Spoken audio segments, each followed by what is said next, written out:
আলাদিনের চেরাগের গল্প নয়। মেহেরপুরের গাংনী উপজেলার রায়পুর গ্রামের অনেকেই গরু পালন করে লাভবান হয়েছে।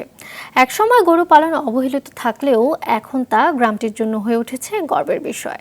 কোরবানির ঈদ সামনে রেখে এবারও এখানকার গোয়ালগুলোতে প্রস্তুত রয়েছে কয়েক কোটি টাকার গরু। মেহেরপুর থেকে মাজেদুল হক মানিকের পাঠানো তথ্য ছবিতে সৈয়দা সামিয়া তামান্নার রিপোর্ট। সুন্দর সাজানো গোছানো গ্রামটিতে বসবাস করছে ৩৮০টি পরিবার। কোরবানি ঈদ এলেই বিভিন্ন আকারের গরু লালন পালন করে আলোচনার শীর্ষে থাকে রায়পুর গ্রামের মানুষ। ওয়ালটন ফ্রিজ কিনে অনেকের মতো আপনিও হয়ে যেতে পারেন মিলেনিয়াল। সেরা পণ্যের সেরা অফার। গরু পালন করে লাভবান হচ্ছে তারা। এমন সফলতায় বদলে গেছে গ্রামটির চিত্র। এমনই একজন গরু পালনকারী সিরাজুল ইসলাম ও তার স্ত্রী।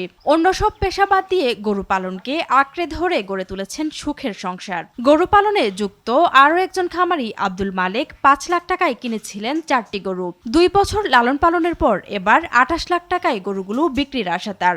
বিয়ার পরের থেকে গরু বাছুর পুষে 2টা ছেলে মেয়ের লেখাপড়া শিখিয়েছে, ঘর বাড়ি করেছি, বিদেশ দিয়ে পাঠিয়েছে। তারপরে ফের গরু পুষছি, পুষে আরেকটা ছেলে দেবো বিদেশে। দুটো গরু কিনেছি 2 বছর 1,80,000 টাকা দিয়ে, আর এই কুরবানিতে বেশি দিলাম 7 লাখে। ভালোই হইলে আমার। তো এবারের যে গরু আমার আছে এই গরু 5 লক্ষ টাকায় কিনা, এর পিছনে আরো হয়তো 5 থেকে 6 লক্ষ টাকা খরচ হয়েছে। গরু ব্যাগ একরকম কথাবার্তা হয়ে গেছে 28 লাখ টাকা মতো। আগে তো গরুর মানুষ পুষতে হয় না, রোগ বালাই ছিল, এখন সেগুলো নেই। অসুখ বিসুখের কিছু ওষুধপত্র আছে এবং ডাক্তাররাও হসপিটালে ডাক্তাররাও চিকিৎসা দিচ্ছে, তাতে গরু লালন পালন করে আমরা স্বাবলম্বী হতে পারছি। এদিকে গরুর জাত উন্নয়ন সহ পশুপালনে নানা সহায়তা দেওয়ার কথা জানান জেলা প্রাণী সম্পদ কর্মকর্তা। এখন আপনারা যে বড় বড় গরুগুলো দেখতেছেন, এটা কিন্তু এমনি আসে নাই, এটা পুরোটাই প্রাণী সম্পদেরই অবদান।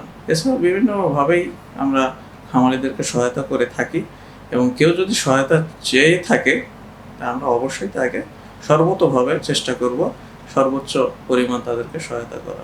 মেহেরপুরের গ্রামীণ অর্থনীতিতে গুরুত্বপূর্ণ ভূমিকা পালন করছে গরু পালন, যা ছড়িয়ে যাবে সারা দেশে, এমন প্রত্যাশা মেহেরপুরবাসীর।